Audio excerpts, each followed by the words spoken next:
Welcome. If your day has been long and your mind is still moving, you are in the right place. Tonight's story is gentle, slow, and meant to be listened to without effort. You don't need to focus, you don't need to remember anything. Just let the words pass by as you settle into rest. As you get comfortable, take a slow breath in and allow the day to fade away. If this kind of calm storytelling helps you sleep more deeply, you're warmly invited to subscribe so these stories are always here for you at night. And before you drift off, feel free to share in the comments where you're listening from, a city, a state, or simply bed. It's a quiet way of connecting, even as you rest. Now allow your eyes to close, your breathing to soften, and your body to grow heavy. Let's begin. Before numbers became something people chased, counted, or worried over, there was a quieter way of understanding the world. In that earlier time, life moved according to light and shadow, warmth and cold, hunger and rest. People did not measure progress by charts or tallies. They measured it by whether the fire stayed lit through the night, whether the roof held against the rain, and whether the morning arrived gently enough to begin again. Imagine a small settlement resting near the bend of a wide, slow-moving river. The water does not rush. It glides, reflecting the sky, as though the sky itself has decided to lie down and rest. Homes are built from wood and stone gathered nearby, not because it is efficient, but because it is familiar. Nothing here is hurried. Nothing is forced. In this place, time is not divided into minutes. It is divided into moments. The sound of footsteps on packed earth, the low murmur of voices at dusk, the hush that settles when the stars come out one by one. People sleep when they are tired and wake when the light returns. The idea of growth exists only in the fields, in the slow reach of plants toward the sun, never in the minds of those who tend them. The elders of the settlement sit together in the evenings, not to plan expansion, but to remember. Stories are their currency, memory is their record. They speak of seasons that were harsh and seasons that were kind, and both are treated with the same respect. A year without abundance is not called a failure. It is simply called a year. In those days, value is not something that increases. It is something that remains. A clay bowl is valuable because it still holds water after many uses. A path is valuable because it still leads home even after countless footsteps. Stability is the quiet hero of everyday life, though no one calls it that. Children grow up without learning to count beyond what their hands can hold. They know how many people sit around the fire, how many animals return at dusk, how many breaths it takes before sleep arrives. That is enough. No one asks for more, because no one feels lacking. The nights are especially calm. Without lamps or screens, darkness arrives fully and without resistance. People lie down under thick blankets, listening to the wind move through trees older than memory. Thoughts slow naturally. There is nothing to review, nothing to calculate. The mind, like the land, is allowed to rest fallow. Far away, beyond hills and forests, other communities exist, each moving at its own rhythm. Trade is rare and careful. When something changes hands, it is not to gain advantage, but to meet a need. The exchange itself is unremarkable, almost forgettable. What matters is that both sides return home steady, unchanged, secure. This is a world where stillness is not suspicious. Pauses are not signs of weakness. A day without visible progress is simply a day lived. The idea that something must always grow has not yet been imagined. As centuries pass, layers of complexity will form, systems will appear, symbols will replace stories, numbers will begin to matter. But here, in this quiet beginning, none of that exists yet. Life is wide and simple, like the river, like the sky. There is comfort in this simplicity. The absence of calculation allows attention to settle on what is near and real. The warmth of shared space, the reliability of routine, the gentle predictability of dawn following night. People fall asleep easily here. Their bodies are tired in honest ways. Their minds are not crowded with comparisons or expectations. Dreams come softly, shaped by familiar sounds and familiar faces. If someone from a later time were to visit this place, they might feel uneasy at first. There is no sense of acceleration, no visible sign of ambition. But if they stayed long enough, if they allowed their breathing to match the pace of the days, they might notice something rare. They might notice how calm feels when it is uninterrupted, how rest feels when it is unearned and unquestioned, how peace exists not because everything is perfect, but because nothing is being pushed. As night settles again over the settlement, the fire dims, conversations fade, and the river continues its quiet movement under the stars. No one is tracking it, no one is timing it. It flows as it always has. And in that flowing, in that unmeasured continuity, there is a kind of wealth that does not grow, does not shrink, and does not disappear. It simply remains. And that, long before numbers had meaning, was enough. Long before the world learned to move quickly, it learned to wait. In ancient civilizations, waiting was not an inconvenience, it was a skill, practiced quietly and passed from one generation to the next. People understood that some things could not be rushed without losing their meaning. Crops needed time. Rivers needed seasons. People needed pauses as much as they needed motion. In a fertile valley bordered by distant mountains, an early civilization once flourished, not because it hurried forward, but because it knew when to remain still. The land here followed a dependable rhythm. Spring brought soft rains, summer offered warmth, autumn gave its harvest, and winter asked for patience. No season was argued with. Each one arrived, stayed, and departed in its own time. The people of this valley built their lives around that rhythm. They planted when the soil felt ready, not when impatience suggested it was time. They stored grain carefully, never assuming the next harvest would be better than the last. Waiting was not fear. Waiting was wisdom. At the center of the settlement stood a wide stone platform where elders gathered. There were no urgent announcements made there. Instead, it was a place of silence and listening. Decisions were not made in moments of excitement or pressure. They were made after nights of rest, after weeks of observation, sometimes after entire seasons passed. If a river flooded unexpectedly, the people did not rush to rebuild immediately. They waited for the waters to retreat. They watched how the land changed. Sometimes they rebuilt. Sometimes they moved slightly. Sometimes they learned that the river was offering guidance rather than disruption. Time, to them, was not an enemy, it was a collaborator. Children grew up learning patience not through rules, but through example. They watched adults pause before speaking. They watched plans set aside when conditions were uncertain. They learned that not acting could be just as intentional as acting. There were years when growth slowed. Fields yielded less. Trade routes went quiet. Outsiders might have called these periods stagnant. But within the community, these years were seen as restorative. Tools were repaired instead of replaced. Stories were retold instead of new ones created. Skills were refined quietly, without pressure to display results.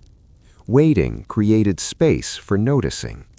People noticed the subtle changes in the sky. They noticed how animals adjusted their movements. They noticed shifts in their own energy, their own needs.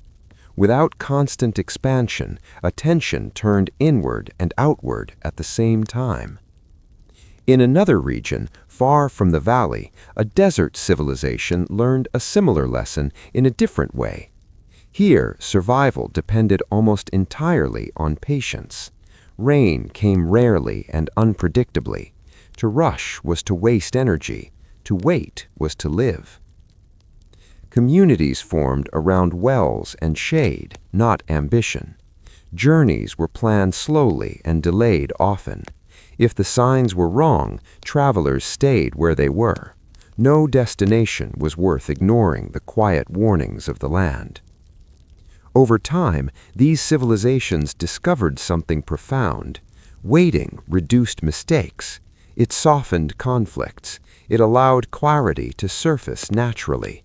Decisions made slowly tended to last longer and require less correction. This approach shaped their architecture, their rituals, their stories. Buildings were designed to endure, not impress. Ceremonies honored cycles rather than milestones. History was remembered not as a series of breakthroughs, but as a long continuity of careful choices.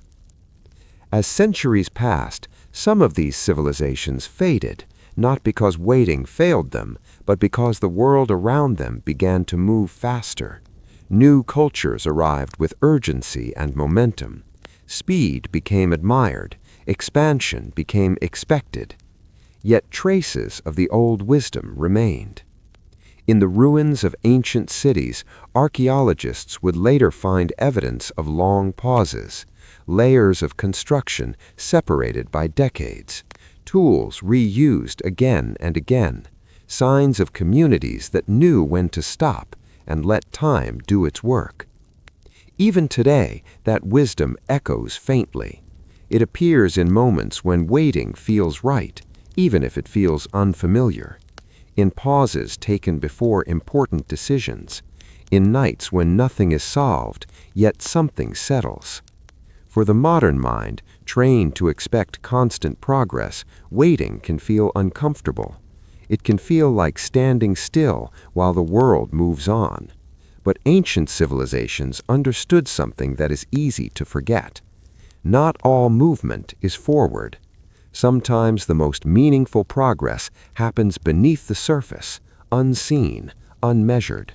Roots grow in darkness. Strength accumulates quietly. Understanding deepens without announcement. As night falls over the ancient valley once more, the people retreat indoors. Fires burn low. Conversations soften. Tomorrow will come when it comes. There is no need to hurry it. The land will signal when it is ready.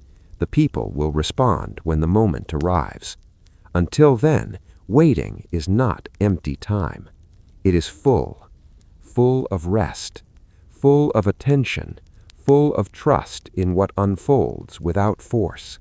And in that waiting, ancient civilizations found a power that did not rush, did not exhaust itself, and did not disappear.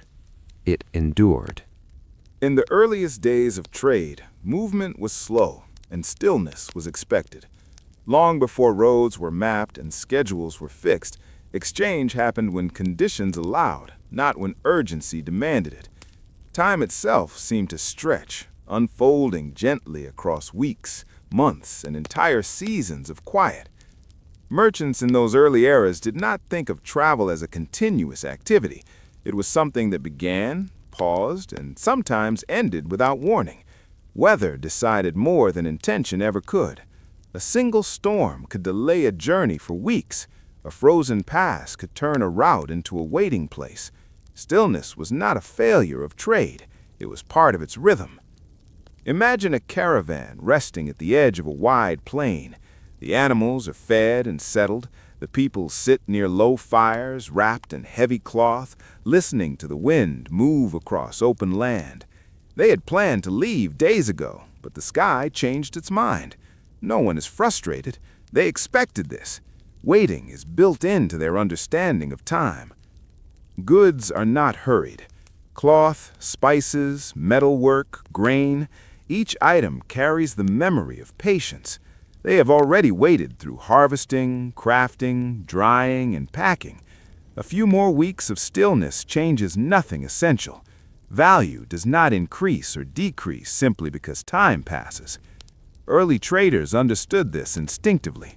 They knew that forcing movement could break wagons, exhaust animals, or end lives. So they waited. And while they waited, something else happened.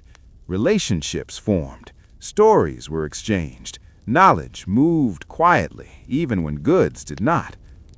In trading posts along rivers and coastlines, there were long seasons when ships did not arrive. Water levels changed, winds shifted, ice formed.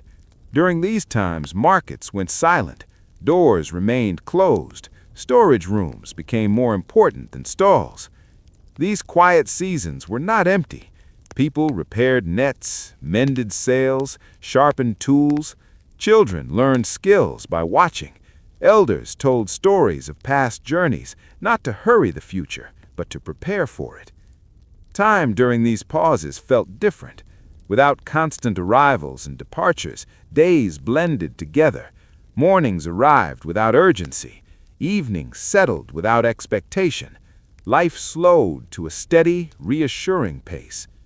In early coastal communities, fishermen and traders shared this sense of patience. When the sea turned rough, boats stayed on land. There were no complaints against the water. The sea was not something to argue with. It was something to respect. This respect shaped trade itself. Agreements were flexible, expectations were modest, trust grew slowly, reinforced by repeated seasons of consistency rather than quick success. To modern eyes, these systems might seem inefficient. Long gaps, uncertain timelines, periods with no visible progress. But within those long seasons of stillness, something important was happening. Resilience was forming. By allowing trade to pause, communities avoided collapse. They learned to survive without constant input. They stored, preserved, reused. They measured prosperity not by how much moved, but how well life continued during pauses. Inland, along ancient paths, similar rhythms unfolded. Caravans waited for safe passage through mountains. Traders paused at oases, sometimes longer than planned. Time stretched, plans softened, and in that stretching, people adjusted. They listened more, they observed patterns, they learned when to move and when to stay. Early calendars reflected this worldview. Time was not divided into deadlines, but into cycles. Seasons mattered more than dates. A year with fewer journeys was not considered lost. It was simply different. As night fell over resting caravans and quiet ports, stillness settled like a blanket. Fires glowed faintly. The sound of conversation faded. Sleep came easily, supported by tired bodies and unburdened minds. There was no pressure to catch up. Tomorrow would arrive whether movement resumed or not. Centuries later, speed would transform trade. Routes would shorten. Waiting would be minimized. Stillness would be treated as a problem to solve. But in these early times, stillness was understood as a companion to movement, not its opposite. Without stillness, motion became reckless. Without pauses, mistakes multiplied. The long seasons of stillness taught early traders how to endure uncertainty without anxiety. They learned that value could remain unchanged through time, that trust could deepen even when nothing was exchanged, that life could feel whole even when progress paused. As the caravan finally prepares to move again, the delay already feels distant. The waiting did not weaken them, it grounded them. They rise calmly, gather their goods, and continue at the same unhurried pace as before. Time moves forward again, but stillness remains close, ready to return when needed. And in that balance between movement and rest, early trade found its quiet strength. In a time when much of the world outside monastery walls moved according to uncertainty, wars, weather, and wandering borders, there existed quiet places devoted to steadiness. These were not centers of ambition or expansion. They were places of balance. Within stone walls and simple routines, monasteries practiced what could be called an economy of enough. Life in a monastery unfolded slowly and predictably. Days began before sunrise, not because productivity demanded it, but because the rhythm of light guided everything. Bells marked time, but not in a way that pressured or rushed. Each sound was an invitation, not a command. Prayer, work, reading, rest, all arrived in their turn, each given equal weight. The work itself was modest. Gardens were tended carefully, never expanded beyond what could be managed by the community. Food was grown to nourish, not to accumulate. Clothing was repaired again and again. Objects were valued for their longevity, not their novelty. Nothing was wasted, and little was replaced unless truly necessary. This approach shaped how monasteries interacted with the world beyond their walls. They traded rarely and cautiously. When they did exchange goods, it was often for items they could not produce themselves: ink, parchment, tools. Even then, trade was not about gain. It was about sufficiency. At the heart of many monasteries was the scriptorium, a quiet room filled with desks, soft light, and patience. Here, manuscripts were copied by hand, letter by letter, word by word. The work required immense focus and time. A single book might take months or even years to complete. There was no rush to finish. Accuracy mattered more than speed. The act of copying was as important as the result. It trained attention, steadied the mind, and reinforced the value of slow, deliberate effort. These manuscripts preserved knowledge that might otherwise have disappeared during turbulent times. Philosophy, history, poetry, and practical instruction were carried forward not through urgency, but through persistence. The monks did not think of themselves as saving the future. They were simply maintaining continuity. Outside the monastery, economies rose and fell. Markets expanded and contracted. But inside, the concept of enough remained unchanged. There was enough food if everyone ate modestly, enough warmth if fires were tended carefully, enough purpose if each person fulfilled their role with care. This stability made monasteries places of refuge.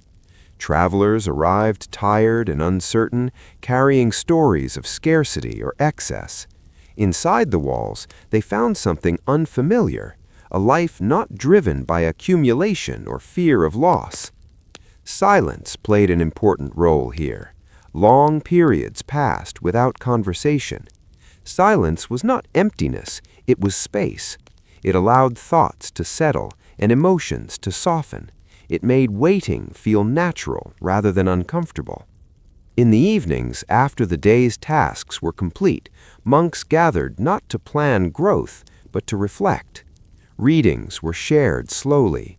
Candles burned low. There was no sense that something more should be happening. Time within the monastery felt different. Days blended into one another without monotony. Each was similar, but never identical. Small changes, light through a window, a page completed, a seed sprouting, were enough to give meaning. The economy of enough extended to ambition itself. Personal advancement was not a goal. Recognition was minimal. Success was defined by continuity, not progress. If the routine held, the day was considered complete. From a modern perspective, this life might appear limited, but within those limits, many found freedom. Freed from comparison, freed from urgency, freed from the constant sense that something was missing. The manuscripts they produced carried this quiet philosophy within them. Margins were filled with careful notes, illustrations were modest and symbolic, even decoration avoided excess. Beauty existed, but it was restrained, balanced, and intentional. As centuries passed, some monasteries declined or disappeared, others adapted, but the idea they embodied, that life could be sustained without constant growth, left a lasting imprint. That idea surfaces even now in moments when people choose simplicity over expansion, maintenance over replacement, rest over relentless motion. It appears in quiet rooms, steady routines, and evenings without expectation. As night falls over the monastery, lamps are extinguished one by one. The final bell sounds softly. The building settles into silence. Tomorrow will resemble today, and that is comforting. Nothing needs to increase. Nothing needs to be proven. Within these walls, enough has always been enough. And in that understanding, the economy of enough continues to whisper its calm truth across time. As the sun slipped below the horizon and daylight released its hold, certain cities came alive not with urgency, but with calm intention. These were night markets, but not the kind driven by noise or relentless growth.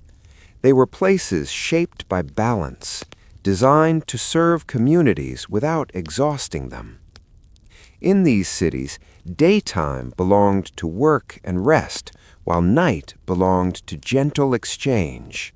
Lanterns were lit one by one, not to draw crowds, but to signal presence.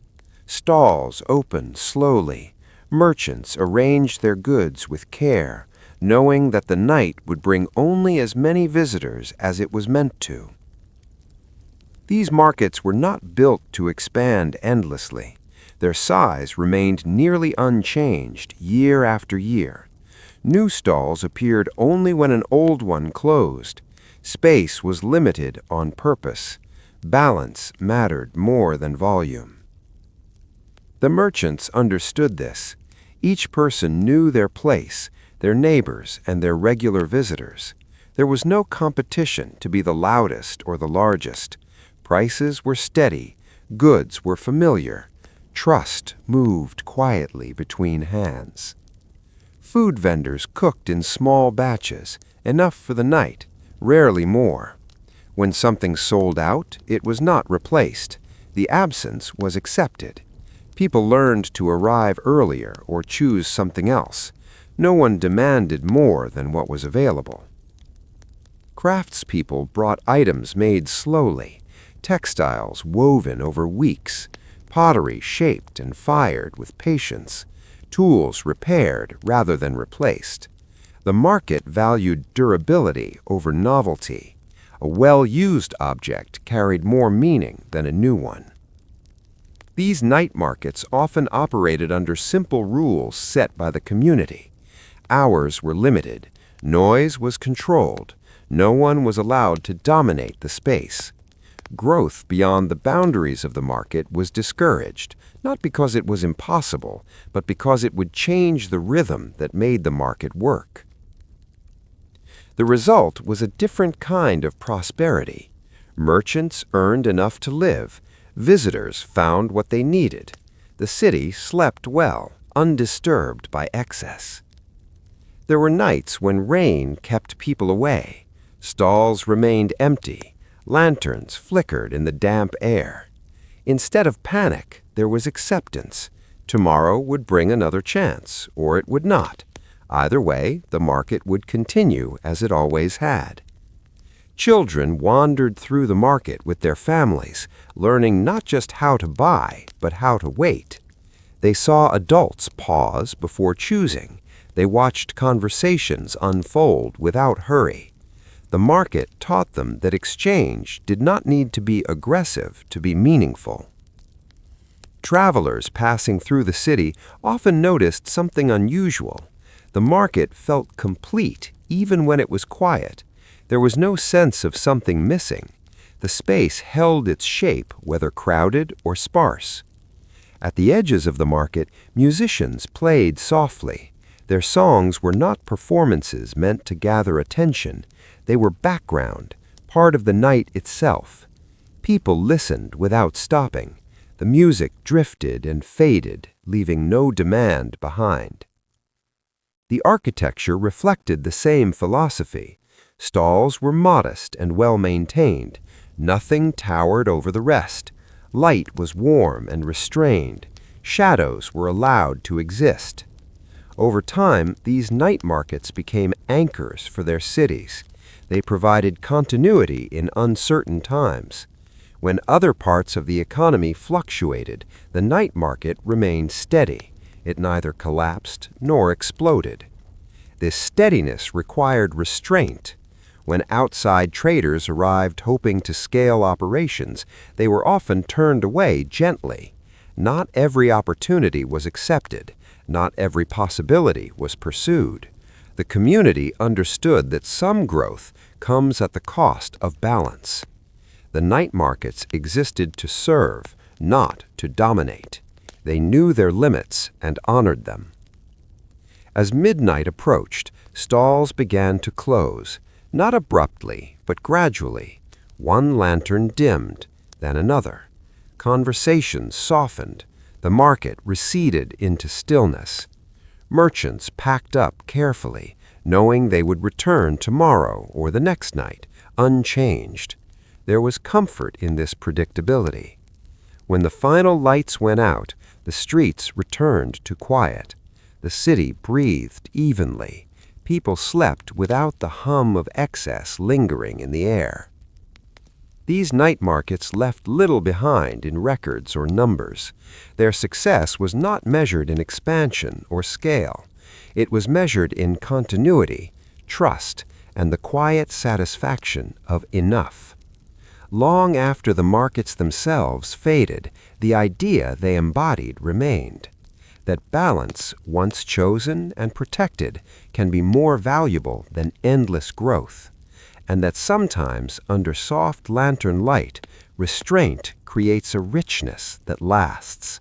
There were years in history that left little mark on timelines.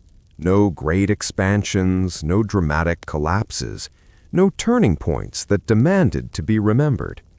At first glance, these years appeared quiet, almost empty.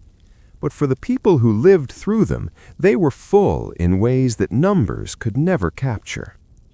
In a small agricultural region surrounded by rolling hills, one such period unfolded slowly. The land produced enough, but not more than before. Fields yielded steady harvests, neither abundant nor scarce. Livestock remained healthy, but herds did not grow. Life continued without change, and for a time that was all anyone needed. At the start of these years, some worried. They had been taught, even then, to expect improvement, a better yield, a larger storehouse, a sign that things were moving forward.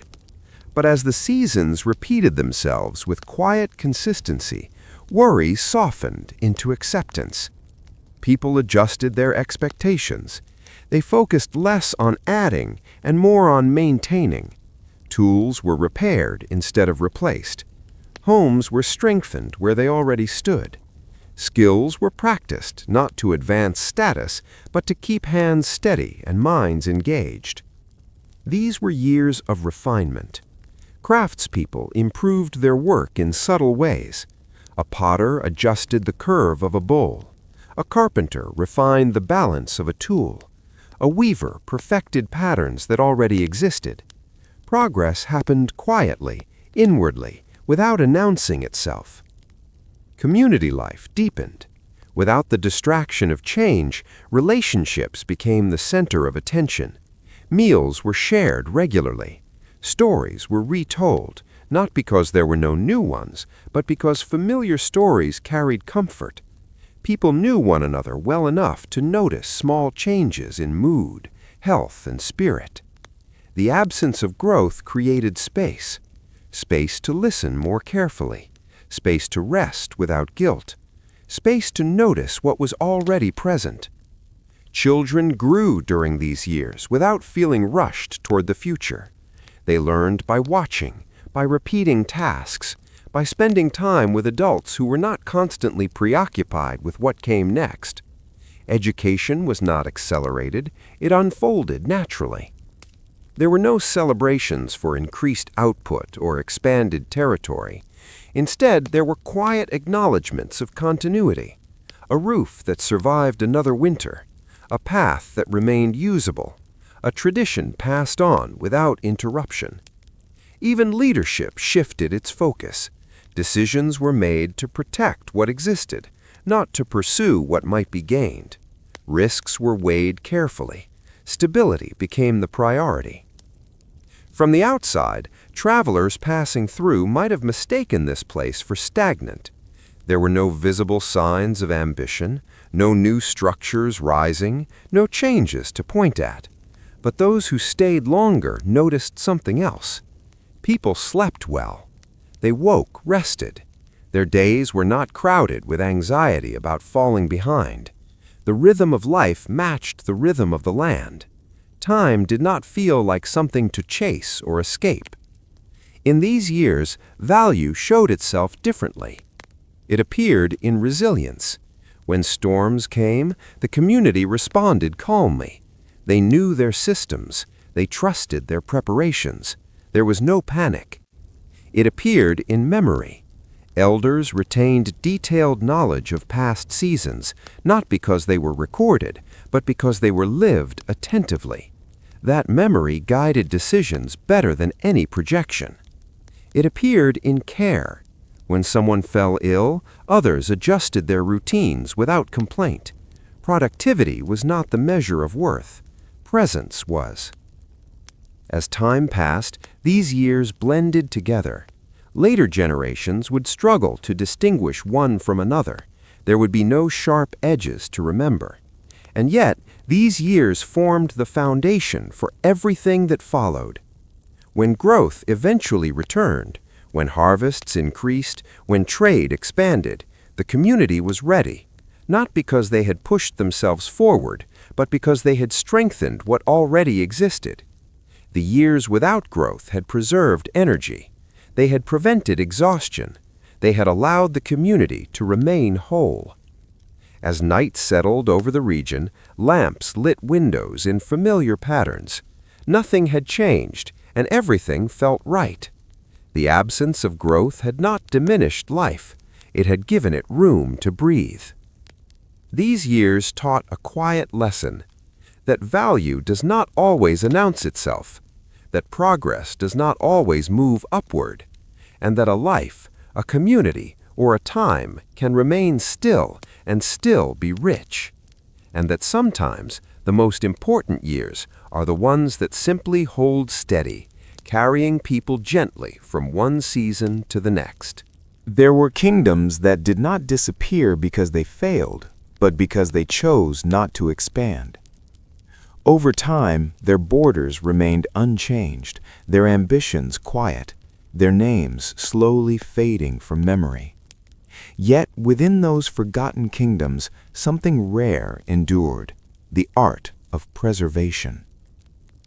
These kingdoms were often located in places where survival depended on restraint. Mountain valleys, remote plateaus, island chains cut off by difficult waters. Expansion was possible, but costly. Preservation, on the other hand, offered stability. Leaders in these realms did not seek constant conquest. Their power was measured by how well life continued during uncertain times. Instead of building ever larger cities, they reinforced existing ones. Instead of increasing production, they improved storage, repair, and reuse. Architecture reflected this mindset. Buildings were designed to last generations. Stones were chosen for durability, not appearance. Structures were maintained carefully, adjusted slowly, and rarely demolished. Each wall carried layers of attention from those who had cared for it before. In these kingdoms, preservation extended beyond physical structures. Traditions were guarded with the same care. Songs were sung the same way for centuries. Rituals followed familiar patterns. Change was not forbidden, but it was approached gently, tested over time before becoming permanent. Knowledge was preserved through repetition rather than innovation. Teachers focused on mastery of existing skills. A craft was not considered complete until it could be performed reliably under different conditions. Improvement meant consistency. Trade existed, but it was selective. Foreign goods were evaluated carefully. If an item disrupted balance or required unsustainable resources, it was rejected. The goal was not to acquire everything, but to integrate only what could be maintained. This restraint allowed forgotten kingdoms to survive periods that destroyed more ambitious empires. When droughts, conflicts, or disruptions swept through the region, these societies adapted calmly. They relied on stored resources, shared labor, and collective memory. Time in these kingdoms felt layered rather than linear. The past was not distant, it was present in tools, buildings, and practices that continued unchanged. People felt connected to those who had come before, not through monuments, but through routines. Children learned preservation early. They were taught how to care for objects, land, and relationships. Repair was valued more than replacement. Waste was seen as a loss of attention, not just of resources. Silence was common and respected. Long periods passed without major events, and that was considered success. Stability was celebrated quietly. In one such kingdom, surrounded by dense forests, caretakers were assigned not to build, but to observe. Their role was to notice wear, imbalance, or decline, and address it before it became a problem. This approach prevented crises by responding early and modestly. Records from these kingdoms were minimal. They did not document achievements aggressively. Instead, they tracked maintenance, harvest levels, repair schedules, seasonal patterns. History was practical, focused on continuity. When outsiders encountered these kingdoms, they often underestimated them. The lack of visible growth suggested weakness, but attempts to disrupt or conquer them were met with unexpected resilience. Systems held. People responded calmly. Nothing collapsed suddenly. Eventually, as trade routes shifted and attention moved elsewhere, these kingdoms faded from prominence. Their names were lost, their borders absorbed or overlooked, but their methods lived on quietly. Elements of their preservation practices appeared later in monasteries, villages, and communities that valued stability. The idea that maintaining what exists can be more powerful than chasing expansion continued to surface across time. Today, the remnants of these kingdoms might be visible only in ruins, worn paths, or surviving traditions. Yet their legacy remains in the understanding that survival is not always about moving forward. As night falls over the imagined hills and valleys of these forgotten places, the quiet continues. Fires burn low. Structures stand firm. Life rests in the confidence that tomorrow does not need to be different to be worthwhile. The art of preservation does not seek recognition. It does not create dramatic stories. It works slowly, quietly, almost invisibly. And because of that, it lasts. Long after names are forgotten, long after growth has passed, still holding space for life to continue, steady and whole. When winter arrived in earlier centuries, it did not simply change the weather. It changed everything. Roads disappeared beneath snow. Rivers slowed or froze. Journeys that once seemed certain came gently, firmly to a halt. In these long winters, movement paused and silence took its place. Travelers learned early that winter was not something to challenge. To press forward against ice and darkness was dangerous. Wisdom lay in stopping, in finding shelter, in waiting until the world opened again. And so, when the first heavy snows fell, roads emptied. In towns along major routes, doors closed earlier, market activity slowed. Ledgers, those simple records of exchange and obligation, grew quiet. There were weeks when nothing was added, nothing crossed out.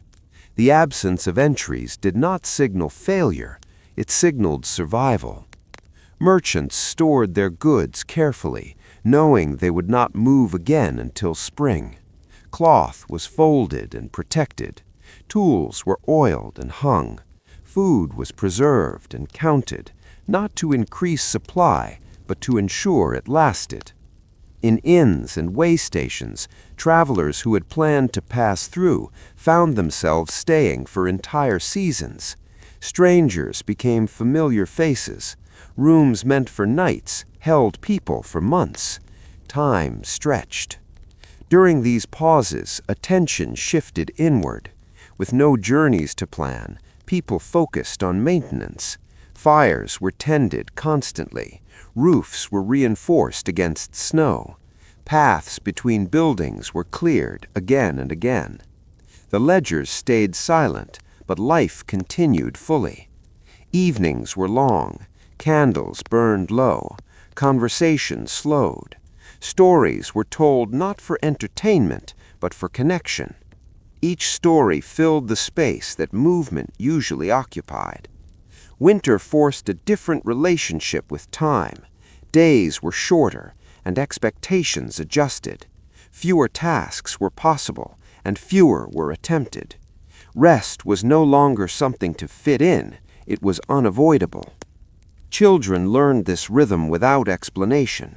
They felt the stillness settle into their routines. Outdoor play shortened, indoor crafts expanded. Skills passed quietly from hand to hand. For traders, winter was a test of preparation rather than ambition. Those who had planned carefully entered the season calmly. Those who had chased constant movement felt the weight of stillness more heavily. The silent ledger became a symbol of patience. It reminded people that value could remain unchanged even when activity paused. Debts waited. Agreements held. Trust did not vanish with the snow. In mountain regions, this stillness was especially profound. Passes closed completely. Communities became islands, connected only by memory and expectation. There was no alternative route, no shortcut. Waiting was the only option. Yet within this waiting, people found unexpected richness. Meals were shared slowly. Music filled quiet rooms. Small repairs, often postponed during busy seasons, were completed with care. Winter also softened urgency. Without the pressure to move forward, people reflected. They considered what mattered. They noticed which habits were essential and which were simply noise. As weeks turned into months, the silence became familiar. It no longer felt empty, it felt protective. Outside, snow covered old tracks. The land reset itself. Inside, people rested. When spring eventually approached, the return of movement was gradual. Roads reappeared slowly. Ice retreated carefully. Journeys resumed only when conditions truly allowed. The first entries in the ledgers were simple and unremarkable. A trade completed, a delivery resumed. Life picked up where it had paused. Nothing had been lost during the winter. In fact, much had been preserved. Energy had been saved, resources protected, relationships strengthened. The stillness had done its quiet work. Those who lived through many winters came to respect this cycle deeply. They understood that motion without pause led to exhaustion, that silence had its own purpose. As night settles again over a winter road, snow falling softly, the absence of movement feels natural. There is nowhere to go and no need to be elsewhere. The ledger remains closed. The journey waits, and in that waiting, life holds steady, warm, and intact until the world is ready to open again. There was a time when wealth was not counted in abundance, but in reliability. Communities did not ask how much more they could gain, but how long they could remain steady. Stability, not expansion, was the quiet measure of success. In a coastal town shaped by tides and seasons, this idea guided everyday life. The sea provided enough, but never predictably. Some years were generous, others restrained. Rather than trying to force consistency from an uncertain environment, the community learned to build consistency within itself. Homes were constructed with care, designed to withstand storms rather than impress visitors. Repairs were constant and expected. Nothing was allowed to decay unnoticed. Maintenance was a shared responsibility, not a burden. Work followed similar principles.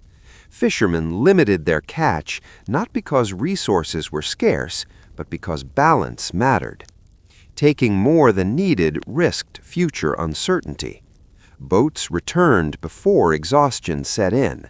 Nets were mended as often as they were used. Inland communities mirrored this approach in different ways. Farmers rotated fields patiently. They accepted seasons of rest as necessary. Soil was valued not for immediate output, but for its ability to sustain life over time. In these places, wealth was visible in calm. Streets felt unhurried. People recognized one another. Conflicts were addressed early before they grew. Decisions were made with continuity in mind. Records, when kept, focused on preservation. Instead of tracking profit, communities tracked reserves. How much grain remained after winter. How many tools were usable. How strong the shared structures felt. Leadership reflected this mindset. Leaders were chosen for their steadiness rather than their ambition. They spoke carefully. Promises were modest. Success was defined by how little disruption occurred under their guidance. Children learned stability as a value through routine. They observed adults returning home at predictable times. Meals were shared regularly. There was comfort in knowing what to expect. Change did happen, but slowly. New ideas were tested carefully. Innovations were adopted only if they fit existing systems without causing strain. Nothing was rushed. In times of crisis, these communities responded with coordination rather than panic. Because systems were simple and familiar, people knew their roles. Support moved quickly, quietly. Travelers passing through often noticed the difference. There was no rush to impress, no urgency to sell. Transactions were calm. Trust was assumed, but maintained through consistency. At night, towns settled into deep quiet. There were few lights, few distractions. Sleep came easily. Minds were not burdened by uncertainty about the future. The absence of constant striving allowed people to notice subtler forms of richness. Shared laughter, reliable shelter, familiar landscapes. These were not luxuries, but foundations. Over generations, this approach created resilience. While more ambitious communities rose and fell dramatically, these steady places endured. They adapted without losing their core. History rarely highlights such communities. Their stories lack drama. There are no sudden rises or collapses, yet their survival across time speaks clearly. As modern ideas of wealth evolved, stability was often overlooked. Growth became visible, measurable, celebrated. Stillness was misunderstood. Yet echoes of the old understanding remain. In moments when people choose predictability over risk, in neighborhoods that value continuity, in lives shaped by balance. As evening settles over the coastal town once more, the tide recedes gently. Boats are secured. Doors are closed. There is no urgency in the air. The community rests, confident not in how much it has, but in how well it holds together. When wealth is measured by stability, there is less to chase and more to protect. And in that protection, life finds room to breathe, unhurried and whole. History is often told through moments of action. Battles fought, borders redrawn, discoveries announced. These moments stand out because they are loud and visible. But between those lines of record, in the quiet spaces rarely named, are stories shaped by patience. They are not marked by dates or declarations, yet they hold much of what allowed life to continue. In many eras, entire generations lived without witnessing a defining event.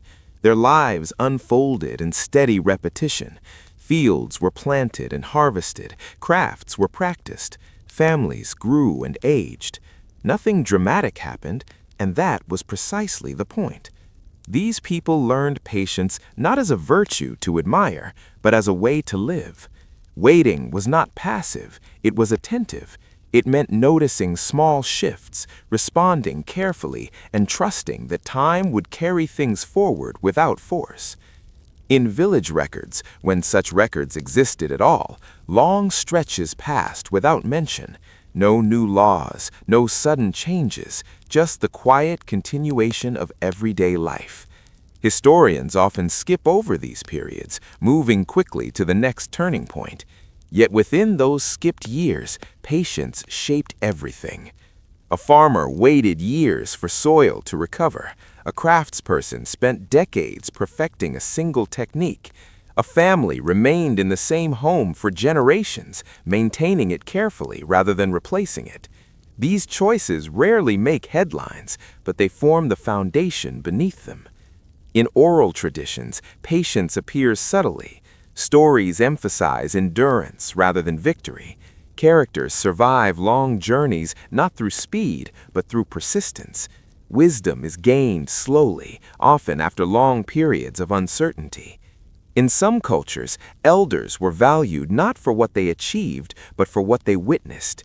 Their memory stretched across calm decades.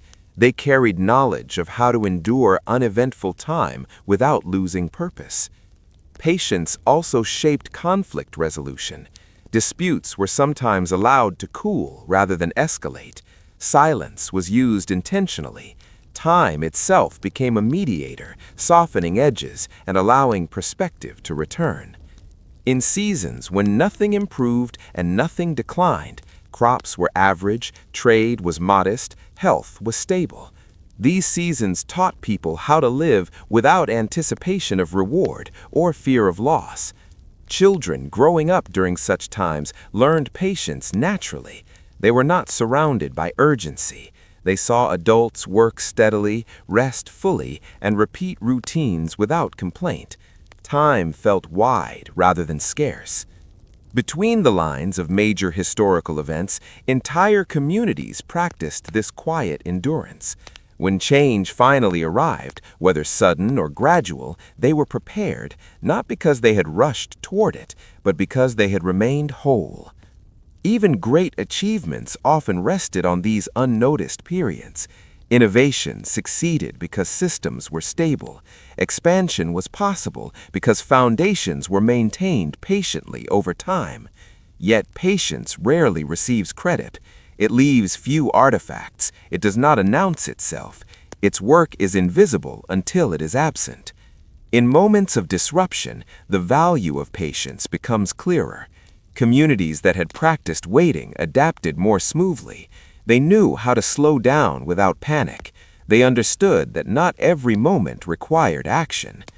As centuries passed, the pace of life increased. Records became more detailed. Gaps in history narrowed.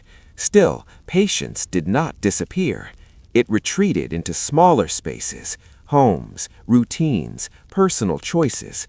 Even now, stories of patience continue to be written quietly. They appear in lives that unfold without spectacle, in days that resemble one another, in decisions to stay rather than move, to repair rather than replace. As night settles over another ordinary day, history does not pause. It continues to move, line by line. But between those lines, patience holds everything together. It allows time to pass without pressure. It allows meaning to form without force. And though it may never be highlighted, patience remains one of history's most faithful authors, writing steadily in the margins, ensuring that life continues long enough for change to matter at all. In many chapters of history, strength has been associated with movement, advancing, expanding, claiming more than before. Yet there were times and places where strength appeared in a quieter form. It showed itself not in reaching outward, but in holding steady. This gentle strength did not draw attention, but it endured. In a valley sheltered by low hills, a community once thrived by choosing to hold rather than reach. The land offered enough, but only if treated carefully. Pushing it harder would have brought short-term gain, followed by long-term loss. The people understood this without needing to explain it. They held their boundaries clearly. Fields were not extended beyond what could be tended well. Forests were used sparingly. Water was shared thoughtfully. Holding meant caring deeply for what already existed. This approach shaped daily life. Work was steady, not rushed. Tasks were completed fully before new ones began. When something broke, attention went to repair rather than replacement. The act of holding required patience, but it also provided stability. Relationships reflected the same principle. Commitments were honored over time. Disagreements were addressed calmly. There was little interest in novelty for its own sake. Trust grew through consistency. Children learned the strength of holding by watching adults finish what they started.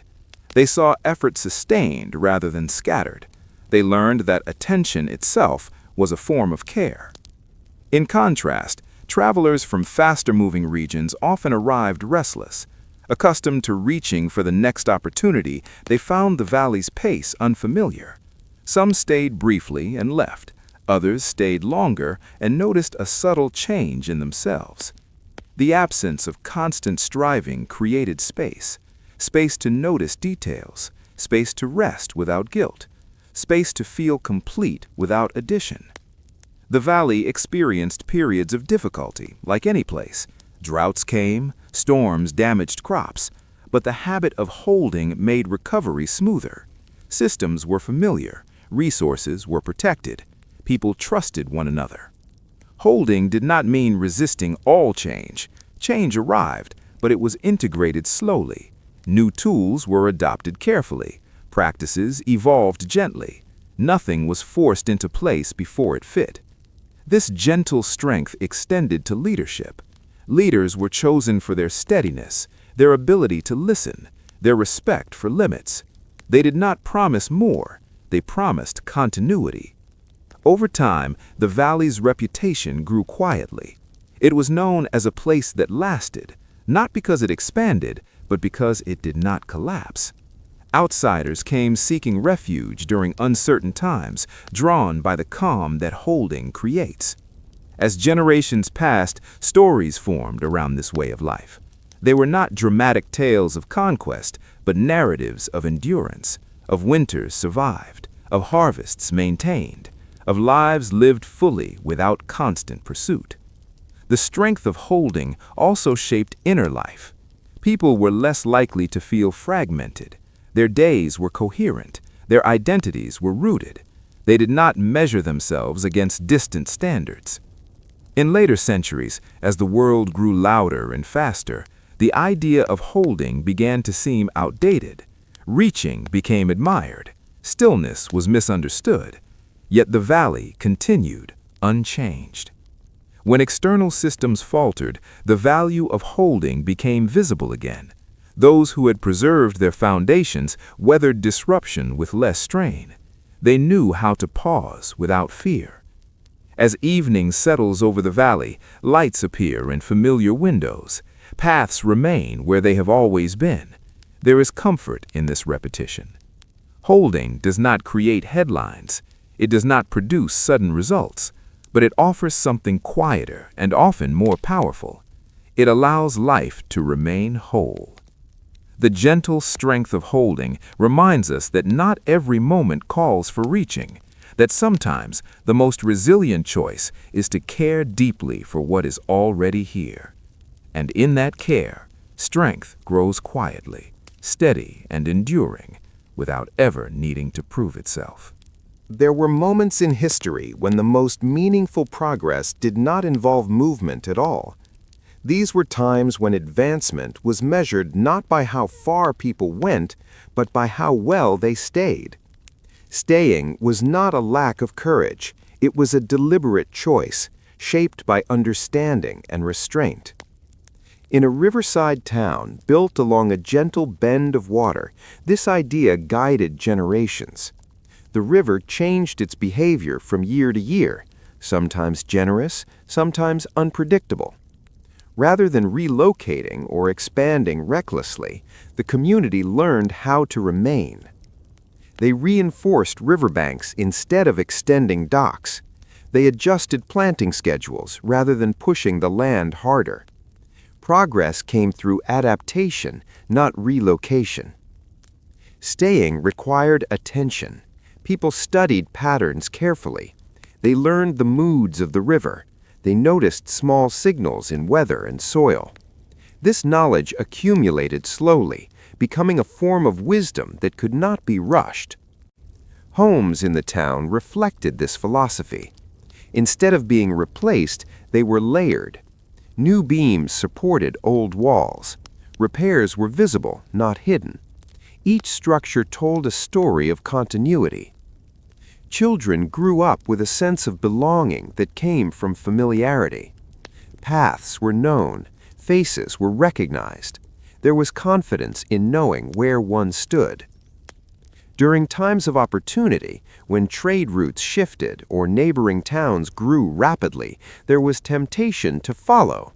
Some did leave, seeking faster progress elsewhere. Those who stayed watched carefully, learning from others' successes and failures. Progress for the town came in subtle ways. Storage improved. Water management became more refined. Community roles became clearer. Nothing dramatic changed, yet life became easier. In difficult periods, staying proved its worth. When resources tightened, familiarity with the land allowed for careful adjustment. People knew where flexibility existed and where it did not. This knowledge reduced panic. Staying also shaped social bonds. Long-term relationships created trust. Cooperation came naturally. Conflicts were resolved with an understanding of shared history. From the outside, staying might have appeared passive, but inside the town it was active work. Maintenance, observation, and care required effort and discipline. Progress meant deepening roots rather than extending branches. In another region, a similar lesson emerged in a desert community. Movement was possible but risky. Water sources were known and reliable only if respected. Staying near them rather than venturing outward ensured survival. These communities did not resist change entirely. When conditions truly shifted, they adapted, but they did not confuse motion with improvement.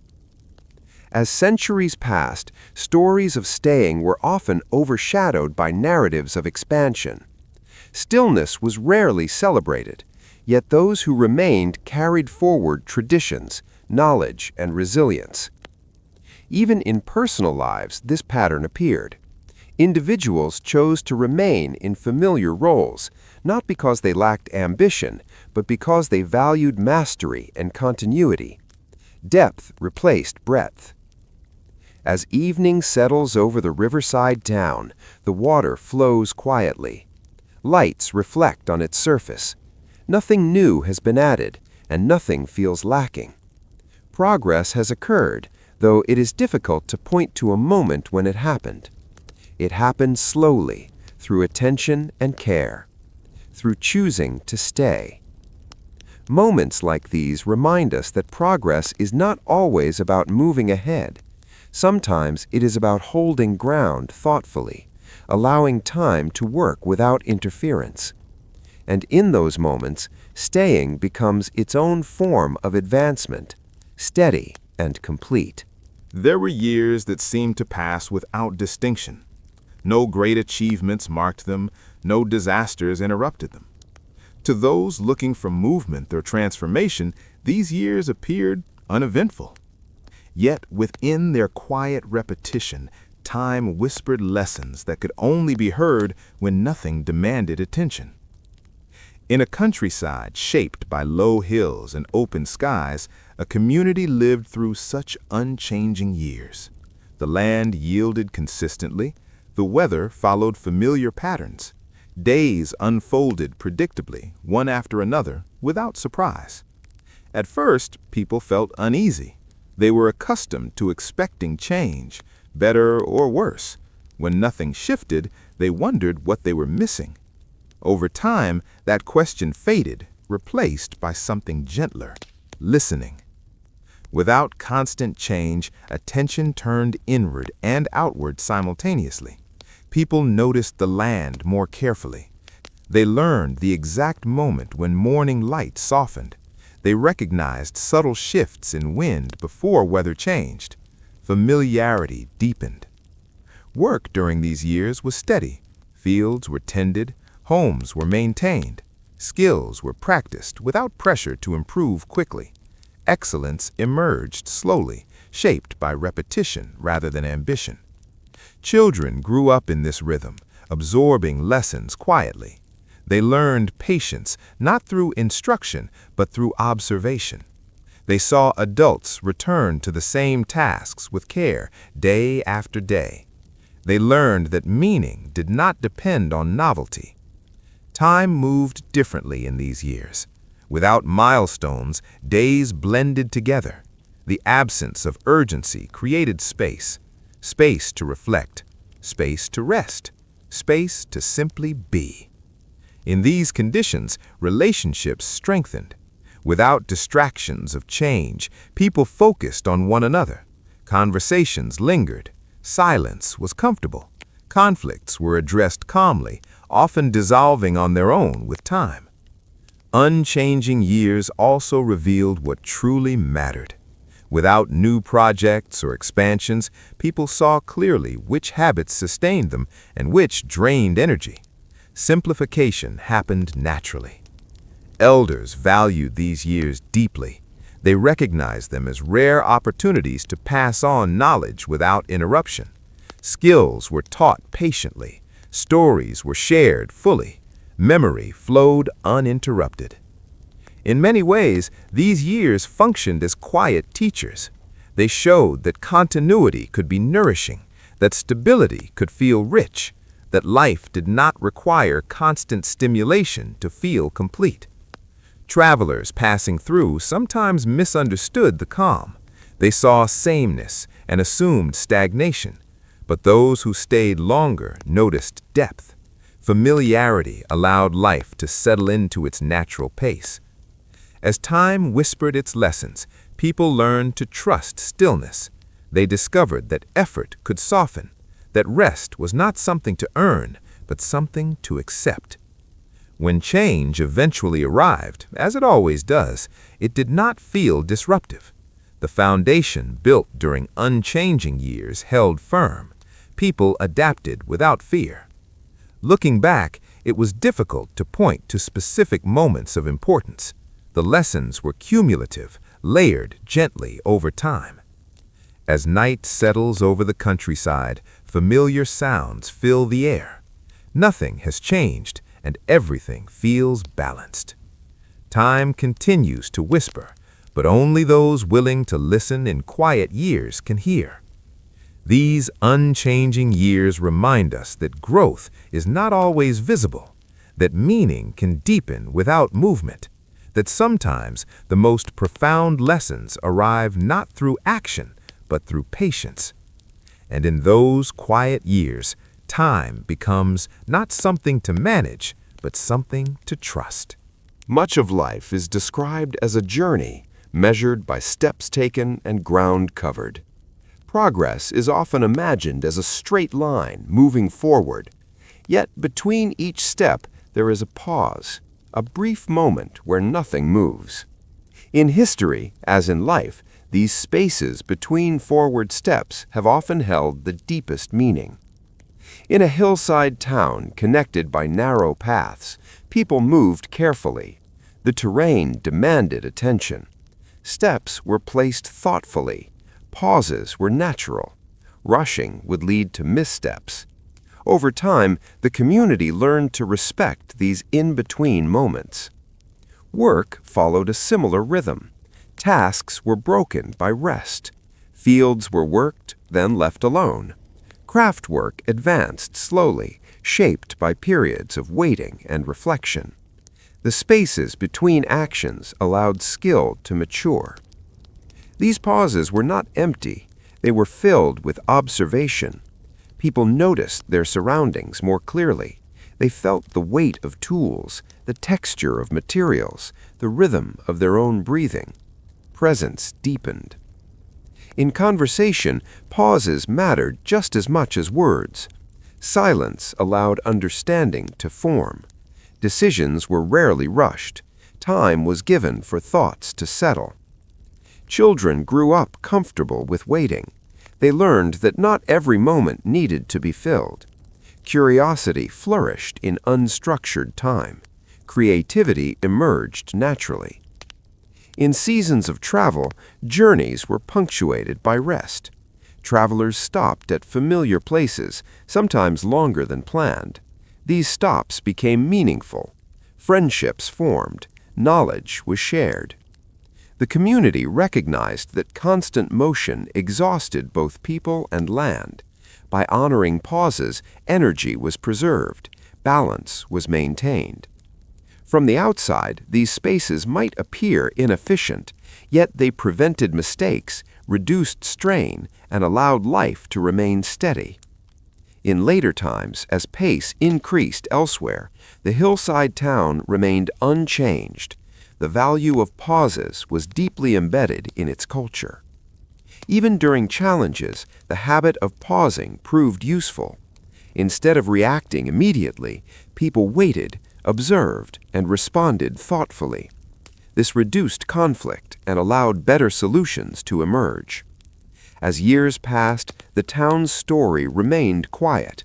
It did not expand rapidly or decline sharply. It endured. The spaces between steps shaped identity. People felt grounded. Their lives were not fragmented by constant urgency. As evening falls, paths glow softly under fading light. Footsteps slow, pauses lengthen. In these moments, meaning becomes clear, not in the steps themselves, but in the spaces that connect them. These spaces allow reflection. They allow rest. They allow life to be felt fully. Finding meaning in the spaces between forward steps is not about stopping entirely. It is about moving with awareness, allowing time to breathe. And in those spaces, life often reveals itself most clearly. There comes a moment, sometimes quietly and without announcement, when striving loosens its grip. It is not a moment of giving up, nor one of defeat. It is the moment when a person or a community recognizes that what they have is sufficient. In that recognition, a different kind of confidence settles in, one that does not need to prove itself. In a town surrounded by open land and familiar horizons, this understanding emerged gradually. Life there had never been extravagant, but it had always been steady. People worked, rested, and gathered in predictable rhythms. For years, they believed that something more might eventually be required, more space, more production, more movement. But over time, they noticed that nothing essential was missing. Homes were modest but warm, meals were simple but nourishing. Days were full without being crowded. Nights were quiet enough for sleep to arrive easily. The confidence of enough did not arrive all at once. It grew slowly, through experience, through seasons where needs were met without excess, through challenges that were handled without collapse, through the realization that adding more would not necessarily add meaning. Work in the town reflected this balance. People completed what needed to be done and stopped when it was finished. There was no pressure to fill every hour. Rest was not a reward, it was a natural part of the day. Children learned this confidence early. They saw adults satisfied with routine. They witnessed joy in small moments, a shared meal, a familiar walk, a quiet evening. They learned that fulfillment did not depend on constant change. The town's elders spoke rarely about ambition. Instead, they spoke about care, caring for tools so they lasted, caring for relationships so they remained strong, caring for oneself so energy returned each morning. In earlier years, some had worried that settling into enough might lead to decline, but the opposite happened. Freed from constant pursuit, people became more attentive. Quality improved naturally. Thoughtfulness replaced urgency. The landscape itself seemed to respond. Fields rested when needed. Paths remained clear. The environment was not pushed beyond its limits. Visitors passing through sometimes mistook the calm for complacency. They asked why the town did not grow larger or faster. The answers were gentle and brief. There was no argument to make. Enough needed no defense. As time passed, the town weathered changes around it. Systems elsewhere rose and fell. Trends came and went. Here, life continued with minimal disruption. The quiet confidence of enough created resilience. When unexpected challenges appeared, people responded calmly. They trusted their foundations. They knew their limits and respected them. Evenings in the town were especially peaceful. Lights dimmed early, conversations softened. The day concluded without unfinished urgency. Sleep came naturally, untroubled by lists of unmet goals. In moments of reflection, people realized that this confidence was not about settling for less. It was about recognizing fullness where it already existed. Enough did not mean stagnation. It meant balance. Growth still occurred, but it was subtle. Skills refined, relationships deepened, understanding expanded. As years blended together, the town's story remained quiet. There were no sharp turning points, no dramatic transformations, yet life felt complete. The confidence of enough allowed people to rest without fear, to pause without guilt, to trust that life did not require constant correction. As night settles once more, the town rests. Nothing needs to be added, nothing needs to be chased. In this stillness, confidence remains, soft, steady, and deeply reassuring. Resting in the quiet confidence of enough, life continues, whole and unhurried.